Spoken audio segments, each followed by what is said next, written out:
आपको हम सिखा रहे हैं किसी भी व्यक्ति की हाथ की रेखाओं को देखना।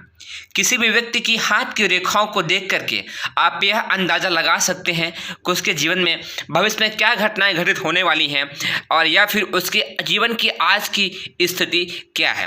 तो आज हम जो बात करेंगे वह मुख्यतः आपकी हाथ की रेखाओं के बारे में ही है और अगले वीडियोज़ में आपको हम दिखाएंगे किसी व्यक्ति के शरीर में कहाँ पे तिल है उसका अर्थ क्या होता है, किस ग्रह का अर्थ क्या होता है और अंगुलियों को देख करके आप क्या अंदाज़ा लगा सकते हैं। अब वह सब कुछ हम सीखने वाले हैं।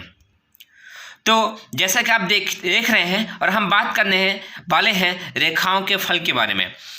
पहली रेखा को हम लेते हैं जीवन रेखा। यही वो जीवन रेखा है जिसको हम कलर कर रखे हैं। इस जीवन रेखा को देख करके आप यह अंदाज़ा लगा सकते हैं कि इसका व्यक्ति का जीवन कैसा है। तो पहले आप आराम से देख लीजिए। जीवन रेखा बृहस्पति के स्थान से शुरू होकर करके मणिबंध के रास्ते तक आती है। क्या मतलब होता है इस रेखा को और कैसे देखें और कैसे समझें।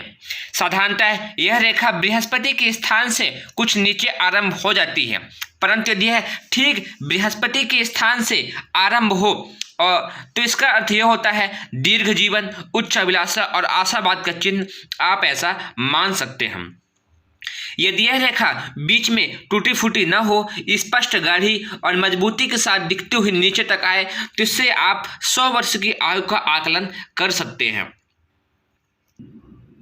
परंतु जीवन रेखा जितनी बार टूटी हो उतनी ही बार भयानक रोग, जीवन का संकट, मुकाबला करना ऐसा आप मान सकते हैं। टूटने का अर्थ यह होता है बीच में रेखाओं में गैप हो गया हो, कट गई हो या फिर वहाँ पे रेखाएं न हो। इससे आप यह समझ सकते हैं कि आपके जीवन में उतनी बार समस्याएं और तकलीफें देखी जाएंगी। जीवन की रेखाओं का लंबा, साफ सुथरा, स्पष्ट होना लंबी आयु का सूचक है, परंतु यदि यह रेखा छोटी हो तो मनुष्य अल्पायु का हो ऐसा आप जान सकते हैं।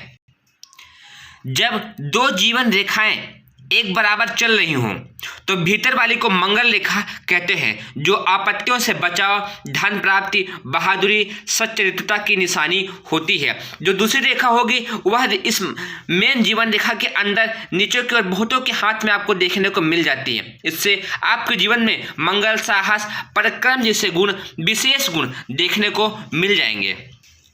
यह रेखा बचाव, धन प्राप्ति, बहादुरी और सच्चरित्रता की निशानी भी होती है।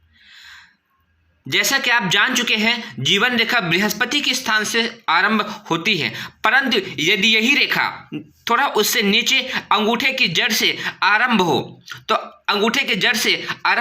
तो आप ऐसा मान सकते हैं कि इस व्यक्ति को अपने जीवन में संतान की ओर से दुख मिलने के संकेत स्पष्ट दिखाई दे रहे हैं। जीवन रेखा को 3 भागों में बराबर बांट करके आप बालकपन, युवावस्था और वृद्धावस्था के हिसाब से शरीर की स्थिति का अवलोकन कर सकते हैं। जैसे आप आज यह अवलोकन करें कि बृहस्पति के स्थान से शुरू होकर के मणिबंध तक आई है, तो इसके लिए आप 3 भागों में बांट लें। बचपन, युवावस्था और बुढ़ापा कैसे होगा, कौन सी रेखा कहाँ पे स्पष्ट है, कहाँ धुंधली है, कहाँ पे नहीं है, उसके हिसाब से इसका अवलोकन कर सकते हैं। रेखाएं जितनी स्पष्ट गाढ़ी हो उसमें जीवन में उतना अच्छा प्रभाव देखने को मिलता है। कई रेखाएं कट गई हो, धुंधली हो, साफ सुथरी ना हो, वहाँ पे उस तरह की समस्याएं देखने को मिलती हैं। केवल जीवन रेखा ही नहीं, अन्य रेखाओं को भी इसी प्रकार 3 भागों में बांट करके उस रेखा का फल आप जान और समझ सकते हैं। तो जैसा कि अभी आप देख रहे हैं, हम समझ रहे हैं जीवन रेखा के बारे में। जिसके हाथ में जीवन रेखा बिल्कुल न हो उसकी मृत्यु अस्वाभाविक तरीके से होती है। यह रेखा यदि किसी अन्य रेखा से मिली हो तो उसका फल जीवन में विशेष रूप से देखने को मिलता है। प्रायः यह नियम सभी रेखाओं के बारे में होता है। किस उम्र में फल मिलेगा इसका निर्णय 3 भागों में बांटकर बालकपन, यौवन और वृद्धावस्था का निर्णय किया जा सकता है। रेखाओं के बीच में गोल चिन्ह को द्वीप कहते हैं। यह जीवन रेखा में हो या अन्य रेखाओं में हो, यह विघ्न नहीं उपस्थित करते हैं। जो रेखा जिस रेखा को काट देती है उसका फल अशुभ होता है। जैसा धन रेखा विवाह रेखा को काट दे तो उसका फल अशुभ होता है। उसके बारे में हम बाद में बात करेंगे। तो जैसा कि आप समझ गए होंगे, बृहस्पति के स्थान से शुरू होकर जीवन रेखा मणिबंध तक आती है और उसके बीच में कहाँ पे पतली है, कहाँ मोटी है, कहाँ कटी है, कहाँ धुंधली है, उसके हिसाब से आप जीवन रेखा का अवलोकन कर सकते हैं। साफ सुथरी, स्पष्ट, लंबी जीवन रेखा जीवन को खुशी बनाता हुआ स्पष्ट दिखाई देती है।